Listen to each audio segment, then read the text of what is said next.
The Haughty Princess. There was once a very worthy king, whose daughter was the greatest beauty that could be seen far or near, but she was as proud as the devil, and no king or prince would she agree to marry. Her father was tired out at last, and invited every king, and prince, and duke, and earl that he knew or didn't know to come to his court to give her one trial more. They all came, and next day after breakfast they stood in a row in the lawn, and the princess walked along in the front of them to make her choice. One was fat, and says she, "I won't have you, beer barrel." One was tall and thin, and to him she said, "I won't have you, ramrod."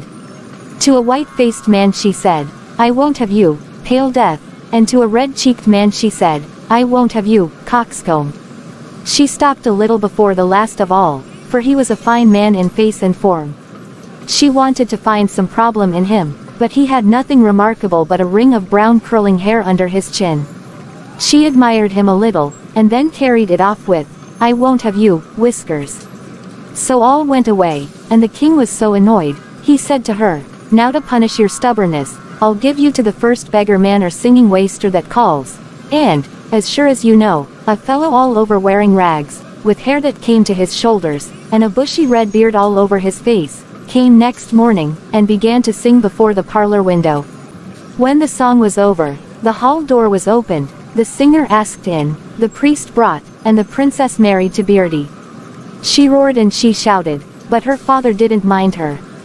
"There," says he to the bridegroom, "is 5 guineas for you. Take your wife out of my sight, and never let me lay eyes on you or her again." Off he led her, and dismal enough she was. The only thing that gave her relief was the tones of her husband's voice and his genteel manners. "Whose wood is this?" said she, as they were going through one. "It belongs to the king you called Whiskers yesterday." He gave her the same answer about meadows and cornfields, and at last a fine city. "Ah, what a fool I was," said she to herself. "He was a fine man, and I might have had him for a husband." At last they were coming up to a poor cabin. "Why are you bringing me here?" says the poor lady. "This was my house," said he, "and now it's yours." She began to cry, but she was tired and hungry, and she went in with him.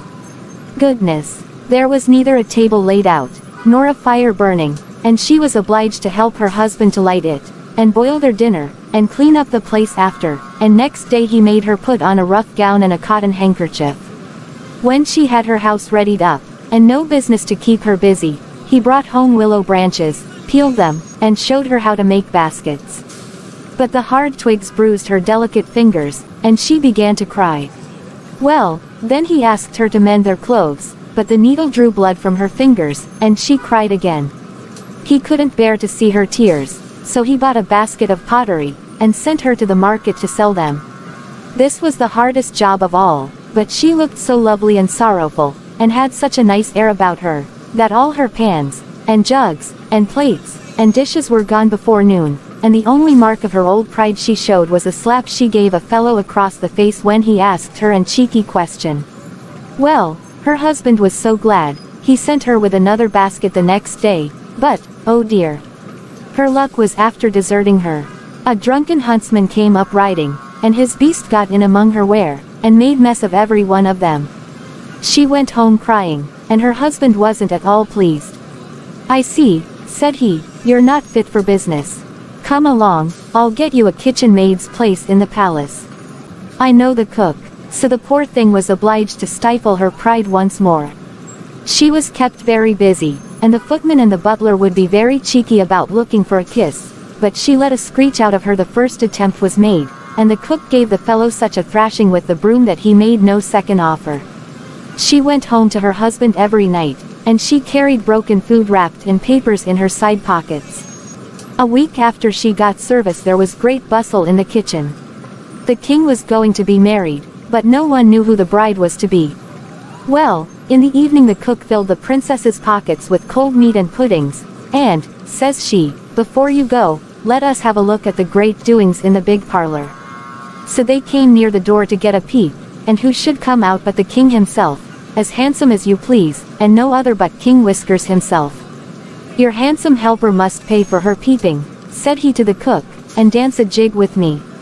Whether she would or no, he held her hand and brought her into the parlor. The fiddlers struck up, and away went him with her. But they hadn't danced 2 steps when the meat and the puddings flew out of her pockets. Every one roared out, and she flew to the door, crying piteously. But she was soon caught by the king, and taken into the back parlor. "Don't you know me, my darling?" said he. "I'm both King Whiskers, your husband the ballad singer, and the drunken huntsman. Your father knew me well enough when he gave you to me, and always to drive your pride out of you." Well, she didn't know how she was, with fright, and shame, and joy. Love was uppermost, anyhow, for she laid her head on her husband's breast and cried like a child. The maids of honor soon had her away and dressed her as fine as hands and pins could do it, and there were her mother and father, too.